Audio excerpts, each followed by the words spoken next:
మీ business ఏదైనా మీ ఊర్లో promotion చేయాలంటే అది సుమన్ టీవీతోనే సాధ్యం. ఇప్పుడే సంప్రదించండి. ప్రస్తుతం మనతో పాటు బనగానపల్లి మాజీ ఎమ్మెల్యే కాడసాని రామిరెడ్డి గారు మనతో ఉన్నారు. సార్ మీరు ఎక్స్ఎమ్మెల్యేనా ఎమ్మెల్యేనా సార్? ఎక్స్ఎమ్మెల్యేనే కదా. కానీ మీ ఫోటోలు ఇంకా కనిపిస్తున్నాయి కొన్ని చోట్ల. ఎక్కడ వెళ్ళినా కూడా మా ఫోటోలు కనపడుతుంటాయి. మీ డామినేషన్ ఉందంటారు ఇంకా? అవునన్నా కాదన్నా ఒప్పుకోవాల్సింది అది. జగన్ రెడ్డి గారు అయితే అభివృద్ధిలో దూసుకుపోతుంటుంది అనుకుంటా. ఉమ్మడి కర్నూలు జిల్లాలో అన్ని రోడ్లు కూడా ఆయన టెండర్ వేయడం. ఎలాంటి డెవలప్మెంట్ యాక్టివిటీస్ ఉన్నాయి, ఎలా ఉందనుకుంటున్నారు? అందులో మినిస్టర్ వచ్చిన తర్వాత మీ ప్రభుత్వం 17 నెలలుగా వస్తూ ఉంది. మరి 17 నెలల కాలంలో మీ మీద కానీ మీ అబ్బాయి మీద కానీ కొందరు వైసీపీ కార్యకర్తల మీద కానీ లీడర్స్ మీద కానీ కేసులు పెట్టారు. ఎందుకు పెట్టారు? రెడ్ బుక్ రాజ్యాంగం అని చెప్పి కొత్తగా ఒకటి తీసుకొచ్చారు. ఇప్పుడు వైసీపీ చేసే అరాచకాలని మేము రెడ్ బుక్ లో రాసుకొని మేము చూపిస్తామని చెప్పి చేస్తున్నారు. అరాచకాలు చేస్తుంటే మాకు ఈ కర్మ ఎందుకు పడుతుంది? బనగానపల్లి నియోజకవర్గంలో మీరు ఉన్నప్పుడు ఎమ్మెల్యేగా ఉన్నప్పుడు టీడీపీ పార్టీ వాళ్ళ మీద కేసులు ఏం పెట్టారంటారు? అది బీసీ జనార్దన్ రెడ్డి ఆయన చెప్తా ఉంటారు, నా మీద కేసులు పెట్టినారు, నా మీద కేసు పెట్టినారు. బయట అయితే ప్రచారం అయితే ఎంతైనా రాజకీయంగా వాళ్ళు ఫైట్ చేసుకుంటారు, కానీ లోపాలంతా ఒకటే, లోపాయకార ఒప్పందం ఉంది, 60-40 అనేది కూడా నడుస్తుందని చెప్పేసి అంటున్నారు. నిజమేనా? నేను అధికారంలో ఉన్నప్పుడు, నేను ఎమ్మెల్యేగా ఉన్నప్పుడు ఏ ఒక్క టీడీపీకి సంబంధించిన కార్యకర్తలు కానీ టీడీపీ నాయకులు కానీ ఎక్కడ కూడా ఇబ్బంది పెట్టారు. పీపీపీ విధానం మీరు ఎలా వ్యతిరేకిస్తారు, ఎందుకు వ్యతిరేకిస్తారు? ఈరోజు హాస్పిటల్కు రావాలంటే పేదవాళ్ళందరూ కూడా గవర్నమెంట్ హాస్పిటల్కి వస్తారు. మంత్రి బీసీ జనార్దన్ రెడ్డి పాలన ఎలా ఉంది ఈ పార్టీ అధికారంలోకి వచ్చిన తర్వాత?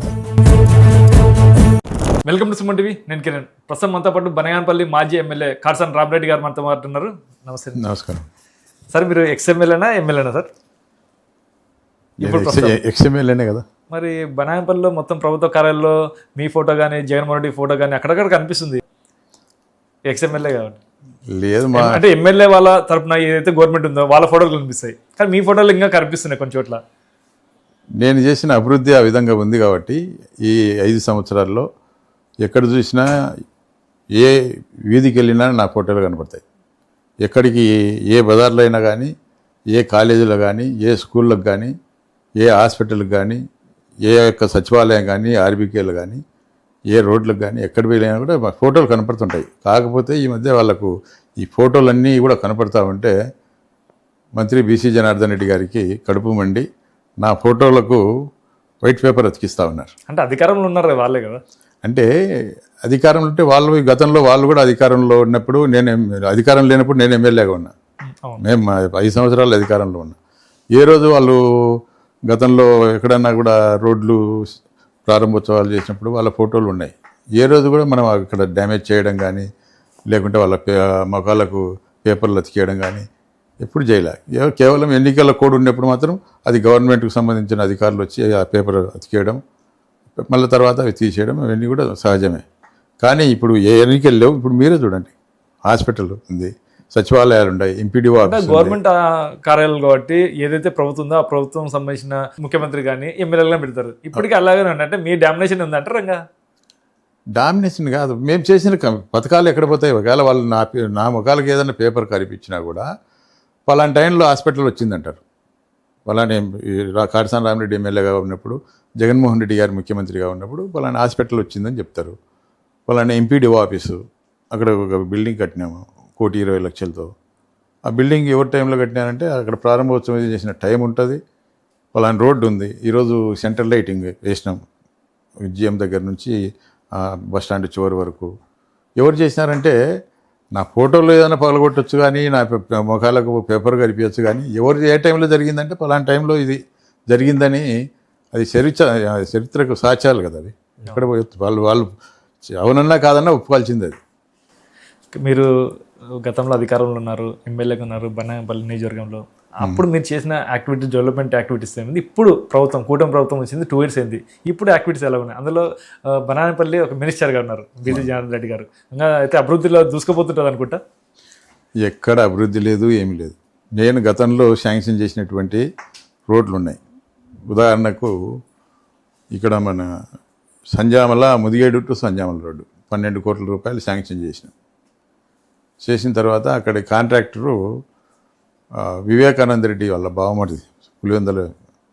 మరి అక్కడ ఏదో వాళ్ళ పర్సనల్ సమస్యలు ఏమున్నాయో తెలియదు. ఆయన ఇక్కడే కాదు మొత్తం ఈ ఉమ్మడి కర్నూలు జిల్లాలో అన్ని రోడ్లు కూడా ఆయనే టెండర్ వేయడం జరిగింది. మరి ఆయన పర్సనల్ ప్రాబ్లమ్స్ ఏమున్నాయని చాలాసార్లు నేను కూడా ఫోన్ చేసి రిక్వెస్ట్ చేసినాను తొందరగా మొదలు పెట్టమని చెప్పి. ఆయన లేటుగా మొదలు పెట్టలే. అంతలోకి ఎన్నికలు రావడం, మరి ఎన్నికల తర్వాత టీడీపీ అధికారంలోకి రావడం, ఇప్పుడు వర్కులు పని మొదలు పెట్టడం జరిగింది. అదేవిధంగా నంద్యాల టు నొసం హైవే ఆ రోడ్డు కూడా దాదాపు 700 కోట్ల రూపాయలు మనం గతంలో మన జగన్మోహన్ రెడ్డి గారు ముఖ్యమంత్రిగా ఉన్నప్పుడే శాంక్షన్ చేయడం జరిగింది. టెండర్లు అయిపోయినాయి, కానీ అప్పుడు ల్యాండ్ ఎక్వేషన్ కొద్దిగా ప్రాబ్లం వల్ల వర్క్ మొదలు పెట్టలేదు. ఇప్పుడు స్టార్ట్ చేయడం జరుగుతాం ఈ గవర్నమెంట్లో. అంటే మీ వర్క్లా అది వాళ్ళ వర్క్లు అంటారు? అంటే టెండర్ ప్రాసెస్ అంతా మా టైంలోనే అయిపోయింది, టెండర్లు అయిపోయినాయి. కాకపోతే మొదలు పెట్టడం అనేది కొద్దిగా ఆలస్యమైంది. ఓకే, అంటే ఓన్లీ రోడ్లు అంటారా? ఇంకా బనానపల్లికి నిజంగా పల్లెటూరులో కానీ గ్రామాల్లో కానీ ఇంకా ఏం అభివృద్ధి చేశారు మీరు? ఇప్పుడు ఏం జరిగిపోతుంది? నేను గతంలో ఈ నియోజకవర్గంలో ఎక్కడా లేని విధంగా ఉమ్మడి కర్నూలు జిల్లాలోనే ప్రతి గ్రామానికి ఓహెచ్ఎస్ఆర్ ట్యాంకులు కట్టించాం. జలజీవన్ అని చెప్పి ఒక సెంట్రల్ గవర్నమెంట్ స్కీమ్ వచ్చింది. ఆ జలజీవన్ కింద దాదాపు 160 కోట్లు ఖర్చు పెట్టినాం ఒక బనగానపల్లి నియోజకవర్గానికి. ఇంకా 30 కోట్లు కూడా వర్కులు మిగిలిపోయినాయి. ఎలక్షన్ టైంకి పూర్తి చేయలేకపోయినాం. ఆ వర్కులు కూడా మళ్ళీ టెండర్లు పిలిచినారు అప్పట్లో. ఈ రోజు వరకు కూడా అవి పని పూర్తి కాలేదు. ఈ రోజు వరకు కూడా అక్కడక్కడ ఇంకా 1 లక్ష 2 లక్షలు పైప్ లైన్ ఏదైనా కనెక్షన్ ఇచ్చేటివి అవన్నీ చిన్న చిన్న వర్క్స్ ఉంటాయి. అవి ఆ ₹1,00,000 ఖర్చు పెట్టేదానికి ఇప్పుడు మేము చేసిన పనులన్నీ అట్నే నిలిచిపోయినాయి. ఓహెచ్ఎస్ఆర్ ట్యాంకులు కట్టినాం, ఆ పైప్ లైన్ ₹1,00,000 ఖర్చు పెట్టి ఆ కనెక్షన్ ఇచ్చి అది పంపులోకి పంపింగ్ చేసి ఓహెచ్ఎస్ఆర్ ట్యాంక్ నీళ్ళు ఎక్కించి ఊరికంతా వాటర్ వదలొచ్చు. అది చేస్తే మాకు పేరు వస్తుందేమో అని చెప్పి అది కూడా చేయకుండా ఉన్నాం. ఇప్పుడు ఆపేశారు? అది ఆపేసి ఇప్పుడు ఈ 2 ఏళ్ళలో అవుతుంది కూటమి ప్రభుత్వం వచ్చింది. ఇప్పుడు ఈ నియోజకవర్గంలో ఎలాంటి డెవలప్మెంట్ యాక్టివిటీస్ ఉన్నాయి, ఎలా ఉందనుకుంటున్నారు? అందులో మినిస్టర్ ఏమని చేయొచ్చు, ఫండ్స్ రిలీజ్ చేసుకోవచ్చు అంటే గ్రామం కానీ ఊరు కానీ బాగుపడితే ఎవరైనా స్వాగతిస్తారు. మీరు ఎలా స్వాగతిస్తున్నారు మంత్రి గారిని? నేను ఎక్కడ అడ్డుకోవడం లేదు. గతంలో ఆయన ఎక్కడైనా కూడా ఏదైనా ఒక రోడ్డు వేస్తే వాటి మీద కోర్టుకి వేయడము, లేదంటే ఎక్కడన్నా మనం ఇంటి పట్టాలు, బనగానపల్లి టౌన్ ఉంది, దాదాపు 3,200 మందికి ఇంటి పట్టాలు ఇవ్వాలని చెప్పి ప్రయత్నం చేస్తే ఇంటి పట్టాలు రాకుండా కోర్టుకు వేసి ఇబ్బంది పెట్టడం జరిగింది. అది ఎలక్షన్ టైం వచ్చేటప్పటికి కోర్టులో క్లియరెన్స్ అయిపోయింది, ఇవ్వచ్చు అని చెప్పి. అది నోటిఫికేషన్ వచ్చిన తర్వాత వచ్చింది. అప్పుడు మరి ఈరోజు దాదాపు 17 నెలలుగా వస్తూ ఉంది, ఇంతవరకు ఒక ఇంటి పట్టా లేదు, ఒక ఇల్లు శాంక్షన్ కాలే. ఇంతవరకు అవే ఆగిపోయినాయి. ఇంతవరకు ఇవ్వలేదు. ఆయన నేను కొనిస్తాను. అంతకుముందు గతంలో ఎమ్మెల్యే గారు ఈ విధంగా ఈ కెనాలకు, ఎస్ఆర్బీసీ కెనాలకు పక్కన ఇస్తున్నారు కాబట్టి ఆ కెనాల్ దిగితే కొట్టుకుపోతుందని చెప్పి తప్పుడు ప్రచారం చేసి తప్పుడు సమాచారం కోర్టుకి ఇచ్చి అడ్డుకోవడం జరిగింది. మరి ఇప్పుడు 17 నెలలు అవుతుంది కదా, ఇప్పుడు ఆ పట్టాలు ఇస్తే కొట్టుకుపోతారు అని ఆ రోజు మీరే వాళ్ళ యొక్క అఫిడవిట్లో చెప్పినారు, ఎక్కడెక్కడ ప్రతి మీటింగ్లో చెప్పినారు. మరి మీరు వచ్చిన తర్వాత మీ ప్రభుత్వం 17 నెలలుగా వస్తూ ఉంది. మరి 17 నెలల కాలంలో మరి ఎన్ని పట్టాలు ఇచ్చినారు, ఎన్ని వేల ఎకరాలు కొన్నారు, ఎన్ని ఇళ్ళు కట్టించినారు అనేది వాళ్ళు సమాధానం చెప్పాలి. ఇంతవరకు ఒక్క ఇల్లు లేదు, ఒక పట్టా లేదు, ఏమీ లేదు. మీ మీద కానీ మీ అబ్బాయి మీద కానీ కొందరు వైసీపీ కార్యకర్తల మీద కానీ లీడర్స్ మీద కానీ కేసులు పెట్టినారు. ఎందుకు పెట్టారని? కేసులు అనేది ఇక్కడే కాదు, రెడ్ బుక్ రాజ్యాంగం అని చెప్పి కొత్తగా ఒకటి తీసుకొచ్చినారు. అప్పట్లో మీ గవర్నమెంట్లో తీసుకొచ్చింది వాళ్ళు, టీడీపీ. మా గవర్నమెంట్లోనే ఎన్నికల టైంలో రెడ్ బుక్ చూపించి లోకేష్ గారు మేము వస్తే ఈ రెడ్ బుక్ రాజ్యాంగం అమలు చేస్తామని చెప్పి అధికారంలోకి వచ్చి, అంటే ఇప్పుడు వైసీపీ చేసే అరాచకాలని మేము రెడ్ బుక్లో రాసుకొని మేము కూడా చూపిస్తామని చెప్పి కదా చేసింది వాళ్ళు కూడా. ఎక్కడ అరాచకాలు చేసినాము? అరాచకాలు చేస్తుంటే మాకు ఈ కర్మ ఎందుకు పడుతుంది? కనీసం మేము చేసిన పనులు కూడా చెప్పుకోలేకపోయినాం మా ప్రభుత్వంలో. గతంలో మీరు కూడా కేసులు పెట్టారు కాబట్టి ఇప్పుడు కూడా అదే సాంప్రదాయం పాటిస్తున్నారు. ఎక్కడ కేసులు పెట్టలేదు, ఎవరి మీద ఇబ్బంది పెట్టలేదు, ఎవరిని రౌడీ షీట్లు ఓపెన్ చేయలేదు. ఈరోజు ఈ యొక్క 5 మండలాల్లో గతంలో ఎప్పుడో ఉన్నటువంటి రౌడీ షీట్లు అన్నిటి కూడా ఈరోజు మర్డర్ కేసులున్నా, 307 కేసులున్నా, ఇప్పుడు కోర్టులో కేసులు పెండింగ్ ఉన్నా కూడా ఈ తెలుగుదేశం పార్టీకి సంబంధించిన కార్యకర్తలు, నాయకులు ఎవరైతే రౌడీ షీట్లు ఉన్నాయో మొత్తం తొలగించడం జరిగింది. ఇప్పుడు ఈ ప్రభుత్వం వచ్చిన తర్వాత కేవలం వైఎస్ఆర్ పార్టీ నాయకులు, కార్యకర్తలు కొంతమంది రౌడీ షీట్లు ఉన్నాయి. ప్రతి ఆదివారం స్టేషన్కి పిలుస్తూ ఉన్నారు, పొద్దున 10 గంటలకు పిలుస్తారు, సాయంత్రం 5 వరకు పెట్టుకుంటారు. వాళ్ళు ఎక్కడ ఎన్ని పనులున్నా, వాళ్ళు ఏదైనా హాస్పిటల్కి పోయినా ఆ టయానికి ఖచ్చితంగా రావాల్సిందే, స్టేషన్లో సంతకం పెట్టాలా. ఈ విధంగా పోలీసులు ఇబ్బంది పెడతా ఉన్నారు. రాష్ట్ర వ్యాప్తంగా వదిలిపెడితే బనగానపల్లి నియోజకవర్గంలో మీరు ఉన్నప్పుడు, ఎమ్మెల్యేగా ఉన్నప్పుడు టీడీపీ పార్టీ వాళ్ళ మీద కేసులు ఏం పెట్టలేదంటారా? ఎక్కడ పెట్టలే. ఇప్పుడు ఒక కేసు నమోదైంది, అది బీసీ జనార్దన్ రెడ్డి. ఆయన చెప్తా ఉంటారు, నా మీద కేసులు పెట్టినారు, నా మీద కేసు పెట్టినారని చెప్పి. ఆయన లైవ్లో ఆయన స్వయంగా ఒక గిరిజన వ్యక్తి, ఆయన దుర్గా అని చెప్పి ఎరికేల కులానికి చెందిన అబ్బాయి. ఆ అబ్బాయి పాత బస్ స్టాండ్లో ఉంటే ఆ అబ్బాయిని లైవ్లో ఆయనే, నేను కావాలంటే అది కూడా చూపిస్తా. ఏం చేశారు అంటే అబ్బాయి ఏం చేశారని చెప్పి? ఎందుకు అసలు అంత అవసరం లేదు, పిచ్చుకు మీద బ్రహ్మాసం. మీరేం చేశారు? మీరేం దౌర్జన్యం చేశారు? మేము ఇక్కడ దౌర్జన్యం చేయలేదు, ఇంతవరకు నా మీద ఏం కేసులు ఏం లేవు. ఇప్పుడు మా అబ్బాయి ఉన్నాడు, ఎన్నికల ముందు 13వ తేదీ ఎలక్షన్, 7వ తేదీ మార్కెట్ యార్డ్ దగ్గరికి ఆడ మా కోడలు, మా భార్య వాళ్ళంతా ప్రచారం చేస్తూ ఉన్నారు. అక్కడ మార్కెట్లో ఒక వ్యాను, వీడియో ఇది వ్యాను, ప్రచార రథము అక్కడ పెట్టి దాంట్లో మామూలుగా లైవ్ చూపిస్తారు కదా మనం చేసిన డెవలప్మెంట్ అవి ఆడ పెట్టి ప్రచారం చేస్తున్నారు స్క్రీన్లో ఎల్ఈడి స్క్రీన్. సరే, మా మిస్సెస్ అయితే ముందే వచ్చేసినారు, మా కోడళ్ళందరూ అక్కడ ఆ చుట్టుపక్కల మార్కెట్ ప్రాంతంలో చేస్తూ ఉన్నారు. అదే ప్రాంతానికి బీసీ జనార్దన్ రెడ్డి భార్య ఆమె ఇందిరమ్మ వచ్చింది. ఇందిరమ్మ వచ్చిన తర్వాత వాళ్ళ అనుచరులు అక్కడ ఉన్నటువంటి ఆ పెన్ డ్రైవ్ లాగేసుకున్నారు.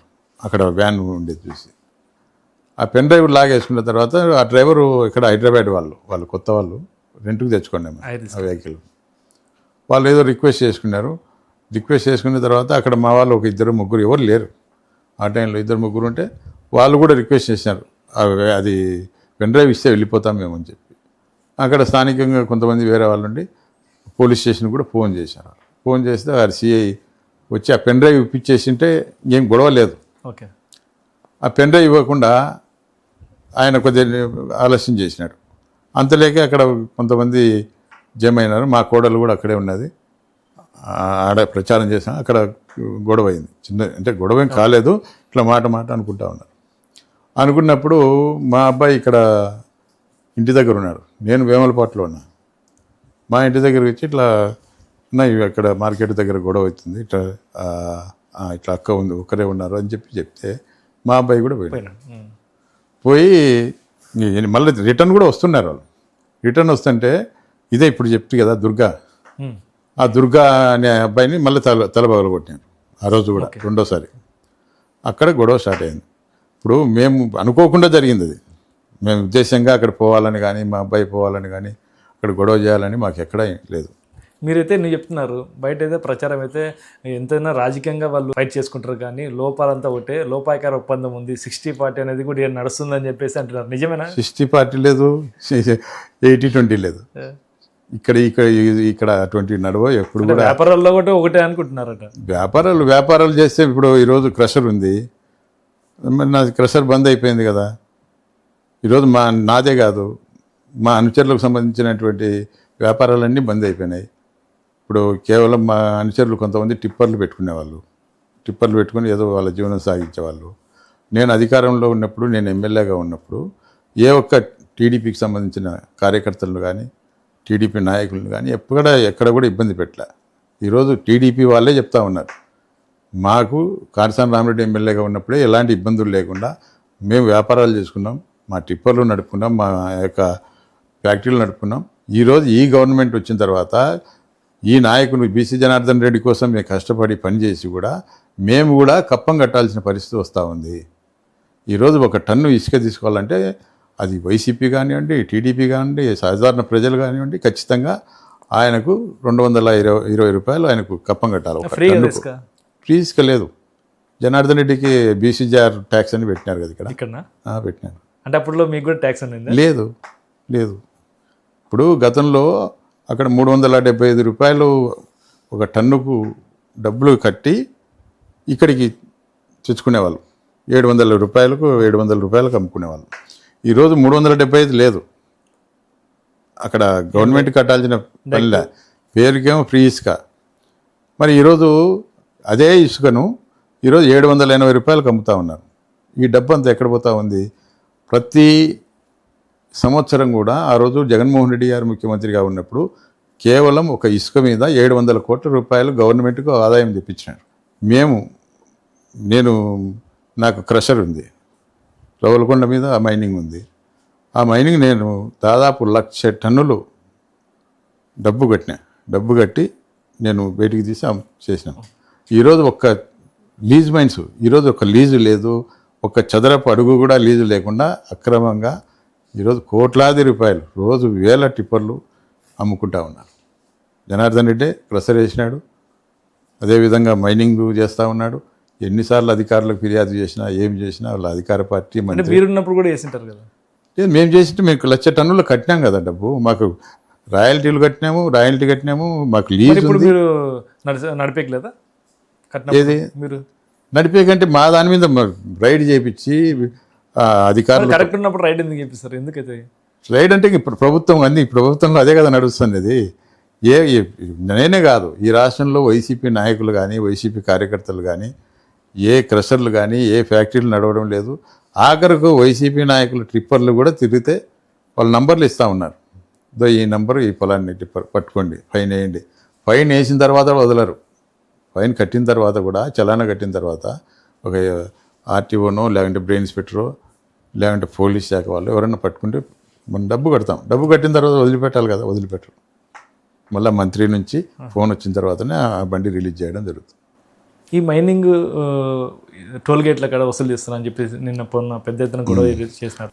అదే మైనింగ్ ఇంతకుముందు గత ప్రభుత్వంలో కూడా ఈ మైనింగ్ టోల్ గేట్ పెట్టాలని చెప్పి నిర్ణయం తీసుకోవడం జరిగింది. తీసుకున్న తర్వాత ఈ టోల్ గేట్ పెడితే మాకు ఇక్కడ వ్యవసాయం తర్వాత మైనింగ్ కాబట్టి ఈ యొక్క విధానాన్ని మేము వ్యతిరేకించడం జరిగింది. గతంలో నేను ఎమ్మెల్యేగా ఉన్నప్పటికీ కూడా ఈ ప్రతిపాదన వ్యతిరేకించి నేను ముఖ్యమంత్రి గారి దగ్గరికి నేను బుగ్గన ఇద్దరు కూడా స్వయంగా వెళ్ళి రిక్వెస్ట్ చేసుకోవడం జరిగింది. ఒకసారి కాదు, నేను 5-6 సార్లు కూడా ముఖ్యమంత్రిని కలిసడం జరిగింది ఈ ఒక్క విషయం గురించే.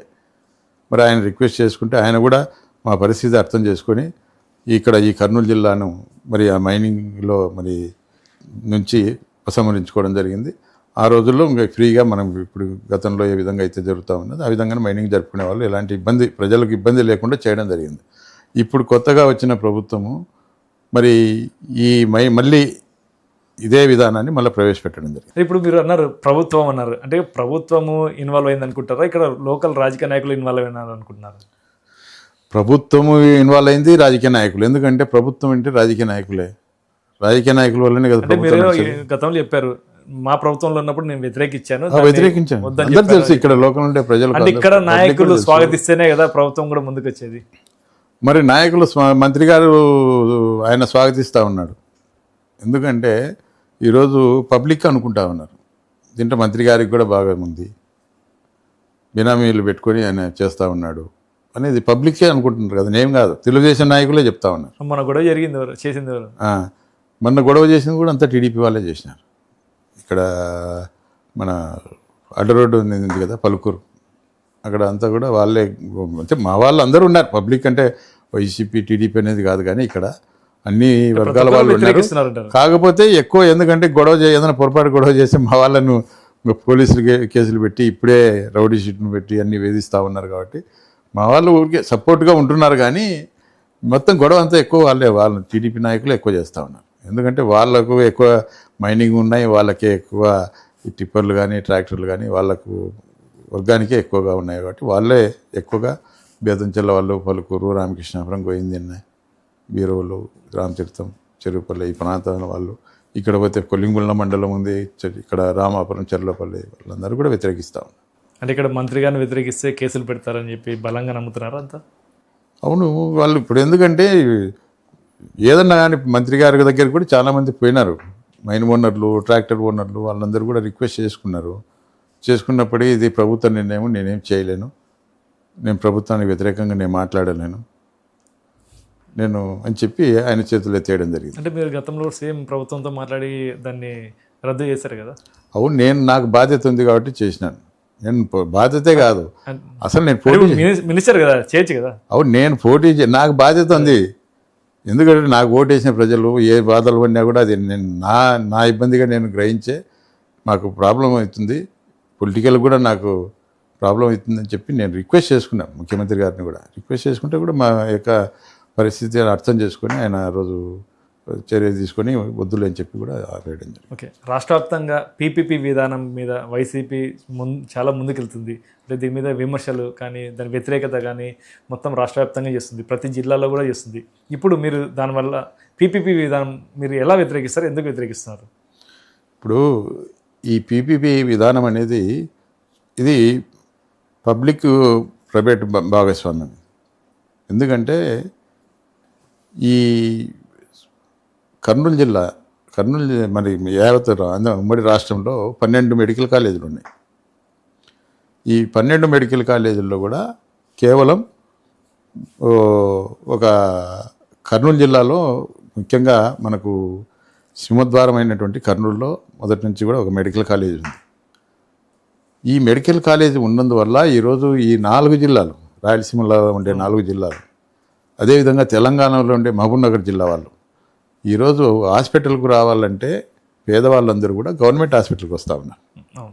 ఆ రోజుల్లో ఆనాటి కాంగ్రెస్ ప్రభుత్వము ఇక్కడ మెడికల్ కాలేజ్ ఏర్పాటు చేయడం వల్ల ఎంతోమంది డాక్టర్లు ఏదో ఉత్తీర్ణత సాధించి ఈరోజు ఇంత డెవలప్ ఈ కర్నూలులో రాయలసీమలో వైద్యపరంగా ఇంత పెద్ద హాస్పిటల్ ఇక్కడ ఉంది, ఈ విధంగా ఇంత డెవలప్ అయింది అంటే ఆనాటి కాంగ్రెస్ ప్రభుత్వం మరి నాయకులు చేసిన కృషి వల్ల ఈరోజు ఈ పెద్ద ఇంత హాస్పిటల్ వచ్చింది. అదే ఈ కాలేజ్ డబ్బులంతా డైవర్ట్ చేశారు, వచ్చిన డబ్బులు నిధులు అని చెప్పేసి ఆరోపిస్తున్నారు.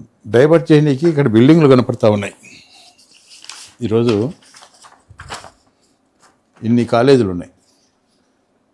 ఈ కాలేజీలు ఏ రోజు కూడా మేము ఎన్నికల సందర్భంలో కానీ ఏ రోజు కూడా ఆగిపోయినాయి కదా, ఇవన్నీ కూడా కంప్లీట్ అయినట్వే కదా. ఇవి పైన ఉన్నటువన్నీ కంప్లీట్ అయినాయి.